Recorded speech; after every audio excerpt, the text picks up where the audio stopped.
দাঁড়ান কাজী সাহেব, এই বিয়ে হবে না। আমি থাকতে তুই কখনো আমার পটলকে পাবি না। ভুয়া পুলিশ অফিসার সেজে বিয়ে করার দিন শেষ। তুই এবার জেলে বসে মরবি। আমাকে ছেড়ে দিন স্যার, আমি ভুল করে ফেলেছি। আমাকে মাফ করে দাও বাবা। আমি সরকারি চাকরির লোভে নিজের মেয়ের জীবন নষ্ট করে ফেলতে যাচ্ছিলাম।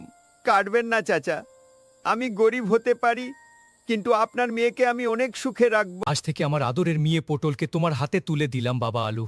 আমি জানি তুমি তাকে খুব ভালো রাখবা। আপনি চিন্তা করবেন না চাচা, আমি তাকে সারা জীবন খুব ভালো রাখব। অবশেষে আমরা সব বাধা বিপত্তি পড়িয়ে কোরাই ম্যারেজ করেই ফেলাম পটল। হ্যাঁ আলু, আমরা পেরেছি। ওই অহংকারী মুলার থেকে আমার গরিব আলু অনেক ভালো। আমি তোমাকে খুব ভালোবাসি আলু।